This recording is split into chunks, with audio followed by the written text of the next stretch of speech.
আসসালামু আলাইকুম, আনায়াস মম কিচেন। আজকে আমি আপনাদের সাথে আরও একটা কেকের রেসিপি নিয়ে হাজির হয়ে গেলাম। আর এই কেকটাও আমি একটি ডিম দিয়ে তৈরি করে দেখাবো। তো এর আগেও আমি একটি ডিম দিয়ে কেক তৈরি করে দেখাইছি, তো সেটাতে আপনারা আমাকে অনেক বেশি সাপোর্ট করেছিলেন। তো আপনাদের জন্য এবার আরও একটি কেকের রেসিপি নিয়ে আসলাম। তো আশা করি অনেক ভালো লাগবে আর নতুনদের জন্য খুবই কাজে আসবে। এবং দেখুন, আপনারা দেখে বুঝতে পারছেন আমার কেকটা কতটা পারফেক্ট হয়েছে আর নরম তুলতুলে। আমি ভেঙে দেখাচ্ছি, দেখেন, আপনারা দেখে বুঝতে পারছেন এটা কতটা পারফেক্ট হয়েছে।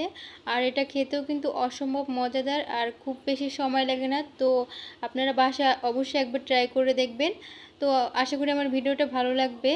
তো প্রথমে আমি একটি ডিম নিয়ে নিলাম আর তার সাথে সামান্য একটু লবণ এবং হাফ কাপ চিনি দিয়ে দিলাম। তো এটা দিয়ে আমি একটা হ্যান্ড উইক্সের সাহায্যে ভালোভাবে মিশিয়ে নিব। এখানে কিন্তু আমি কোনো প্রকার ইলেকট্রিক বিটার ব্যবহার করছি না। যেহেতু ইলেকট্রিক বিটার ব্যবহার করছি না, সেহেতু আমার কিন্তু এই মিশ্রণটা রেডি হতে টাইম লাগবে। তো ইলেকট্রিক বিটার দিয়ে করলে 2-3 মিনিটে হয়ে যাবে। আর আমি এইভাবে করে হ্যান্ড উইক্স দিয়ে যেহেতু করছি, তাই আমি 14 থেকে 15 মিনিট এভাবেই বিট করতে থাকবো।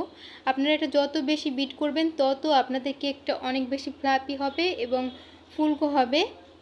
তো এই কাজটা কিন্তু অবশ্যই সময় নিয়ে করবেন। আমি প্রায় 15 মিনিট এভাবে বিট করার পরে দেখুন কেকের কালারটাও চেঞ্জ হয়ে গেছে এবং কতটা ফুলে উঠেছে, মানে একবারে ফোম হয়ে গেছে কেকটা। তো এরকম আপনারা এই পর্যায়ে কিন্তু এভাবে বেশি অনেকক্ষণ ধরে বিট করে নেবেন। তো এই পর্যায়ে আমি দিয়ে দিলাম 1 ফুড কাপ দিয়ে দিলাম রান্নার রেগুলার তেল, মানে সয়াবিন তেল দিয়ে দিলাম। এটা ভালোভাবে একটু মিশিয়ে নিচ্ছি। আর অবশ্যই কিন্তু আপনারা কেকটা এভাবে ভালো করে মিশিয়ে নেবেন। তো মেশানো হয়ে গেছে। এরপর যে আমি শুকনো উপকরণ ব্যবহার করব আর সেগুলো, তো এর আগে আমি ভ্যানিলা এসেন্স যেহেতু এখানে ব্যবহার করব না, সেহেতু আমি একটা লেবু নিয়েছি। লেবুর উপরে যে সবুজ আবরণটা থাকে সেটা আমি একটা গ্রেটারের সাহায্যে এভাবে গ্রেট করে দিচ্ছি। আপনারা দেখে বুঝতে পারছেন অবশ্য, মানে সাদা যে অংশটা সেটা যেন না চলে আসে, তাহলে কিন্তু তিতা লাগবে। তো এখান থেকে আমি হাফ লেবুর রস দিয়ে দিলাম। এটা আমার যেহেতু ভ্যানিলা এসেন্স ব্যবহার করব না, সেক্ষেত্রে ডিমের যে একটা স্মেল থাকে সেটা থাকবে না এটা দিলে। তো এটা দিয়ে আমি ভালোভাবে মিশিয়ে নিব।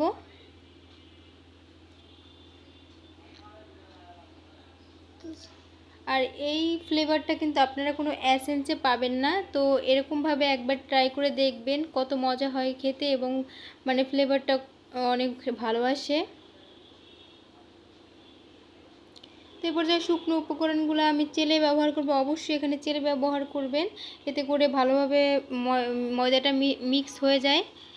তো 1 কাপ নিয়ে নিলাম ময়দা আর হাফ টিস্পুন নিয়ে নিলাম আমি বেকিং পাউডার আর দিয়ে দেব 1 টিস্পুন দিয়ে দেব মানে গুঁড়া দুধ। এখানে আপনারা গুঁড়া দুধটা না চাইলে নাও দিতে পারেন, তো দিলে আর কি স্বাদটা বেশি ভালো আসে। তো আমি দিয়েছি, তারপরে এগুলো চেলে নিলাম। চেলে এবারে সবগুলো একসাথে মিশিয়ে নিব।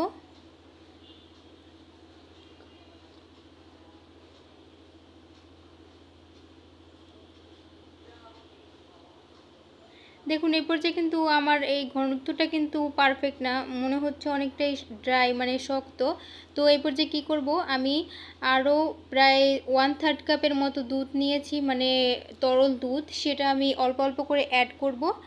তো একবারে বেশি করে অ্যাড করবেন না, তো অল্প অল্প করে অ্যাড করবেন আর এইভাবে মিশাতে থাকবেন। এক পর্যায়ে আপনার ব্যাটারটা মানে কেমন পাতলা হবে আমি দেখিয়ে দিচ্ছি।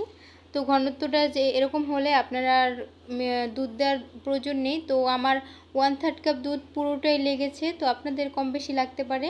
তো আমি এভাবে অল্প অল্প করে দিয়েছি আর মিশিয়েছি। দেখেন এই পর্যায়ে ব্যাটারের ঘনত্বটা এরকম থাকবে। এই যে উপরে উঠালে সঙ্গে সঙ্গে পড়ে যাচ্ছে, একটু এরকম একটু রেস্ট নিয়ে পড়ছে। তো আপনারা দেখেই বুঝতে পারছেন। আমি একটা কেকের মোল্ড নিয়েছি, আপনারা যে কোনো বাটি বা যে কোনো মোল্ডে ব্যবহার করতে পারেন, পুডিংয়ের মোল্ডেও। তো এখানে আমি একটু তেল ব্রাশ করে নিচ্ছি চারোদিকে। তেল ব্রাশ করে নেওয়ার পরে একটা আমি পেপার বিছিয়ে দিব। তো এটা আমি আমার ডায়েরির একটা পেপার, তো আপনারা চাইলে যে কোনো ধরনের পেপার বা কাগজ যেটাই বলেন সেটা নিতে পারেন। তারপর এটা বিছিয়ে দিলাম আর এটার উপর আমি একটু তেল ব্রাশ করে দিচ্ছি, যাতে করে খুব সহজে মোল্ড আউট করা যায়। তারপর আমি যে ব্যাটারটা তৈরি করে রেখেছিলাম সেটা দিয়ে দেব।